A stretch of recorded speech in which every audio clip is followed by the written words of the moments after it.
It's Christmas time. This small business is in danger. There's lots of awkward heterosexuality, and I'm here to review them. Welcome to another episode of the 12 Days of Christmas Movie Reviews, and today I'll be reviewing Dear Christmas, starring Melissa Joan Hart, Ed Begley Jr., Robin Givens, and Jason Priestley. Melissa Joan Hart plays Natalie, the host of one of the most popular podcasts in the country, Holiday Love, where she talks about love on holidays, apparently. So, heading back home for Lake Tahoe, where her parents live, one of the great troubles for Natalie is though she speaks about love on her podcast, she has not experienced true love herself. Returning back home to Lake Tahoe, she gets a flat tire along the way, and a gentleman named Chris, played by Jason Priestley, helps her back into town. And as she soon finds out, Chris is quite the utility man with numerous jobs around the town. And as it turns out, his name is Chris Massey. What an unfortunate name, given it sounds so close to Christmas and Christmassy. And that was something he got made fun of as a child for some reason, whatever.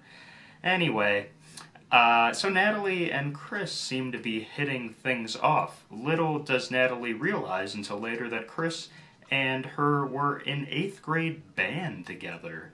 And she just doesn't remember him. Chris reminds her that they were in school together, and then he moved away with his family. He returned back, blah-bitty-blah-bitty. So, really, the movie's progression is just a slow connection between Natalie and Chris. And will we see Natalie find true love, as she discusses so often in her podcast with Chris? Well, Dear Christmas is a Lifetime Christmas movie that's available on Amazon Prime. That's how I watched it. And funny, going into it, I had no idea Melissa Joan Hart was starring in it, so this is the second Melissa Joan Hart Christmas movie I've reviewed this year, because the photo Amazon Prime provided was just of some older woman who turns out to be Melissa Joan Hart's mother in the movie, but why that was the way to promote it, I have no idea. Amazon Prime clearly doesn't care about their Christmas movies. Nevertheless, Dear Christmas delivers on, I guess, what I would hope for out of a Christmas movie in unintended hilarities that defy logic. First of all, Robin Givens is in the movie, which is just crazy to think this woman went from being married to Mike Tyson and now 30 years later in a weird Christmas movie. Anyway, she plays the producer of Natalie's podcast, Melissa Joan Hart's podcast. And it's real weird how, she doesn't listen to the podcast, she readily admits, yet has this, it's unclear, at times they seem to be really close friends, and at times it seems to be totally a producer-employee relationship, and so they delve back and forth into that. Hilarious moment up front, she's just like, hey, have you ever experienced love? Which is like a crazy thing for any boss to ask their employee, or even friends out of nowhere. If you're good friends, maybe you have already at some point discussed this. It was weird within the first 5 minutes. Other hilarious moment was when she calls Natalie, then her face saying producer lady is calling, is like a weird face she made holding up an ugly sweater earlier in the movie, which no one took a photo of that, yet that's now the photo that was taken and is also the photo that pops up whenever she gets a call from her producer. Just very funny. Then her sister in the movie is pregnant, and she will remind you over the course of the movie entirely that she is pregnant, even though she's clearly heavily pregnant. She doesn't need to keep reminding everybody in it that she's pregnant. But maybe she does, because it is insane how none of the family seems to be caring that she's going to go into labor soon, and that they would want to be there with her. She's just waiting on her husband Billy, and Billy is all that matters, that needs to be there for the pregnancy. And so it's really bizarre. And later, as Billy arrives, and then that's right when she's ready to go to the hospital, and Natalie is gonna go with her, but she's like, no, you go to the dance and find true love, while she's like cradled over, ready to like deliver this baby.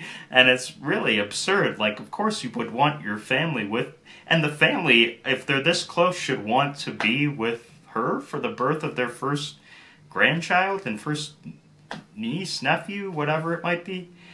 So that was bizarre. Look, if you want to play a drinking game during this movie, you will accomplish pure alcoholism. Because if you listen for true love, that's said constantly. There's also this, I will see you tomorrow, which either Natalie or Chris will say. And then the other person goes, you're pretty sure of that?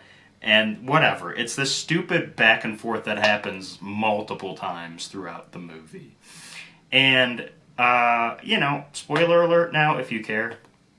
She doesn't remember Chris. But then, at the end of the movie, she'd been searching all around for his 8th grade diary. Apparently, they never had other classes together in previous grades. Only 8th grade band together. And in the 8th grade diary, she wrote Christmassy with big hearts and stars all around it. And that's how she knew true love still lasted. Because Chris also had a crush on her since 8th grade. Which is absurd that, like, a person devoted to love in their life and their podcast does not remember their 8th grade crush. Like, I think most of us remember all our crushes throughout time. We don't go like, oh, I had, like, a huge crush on this person.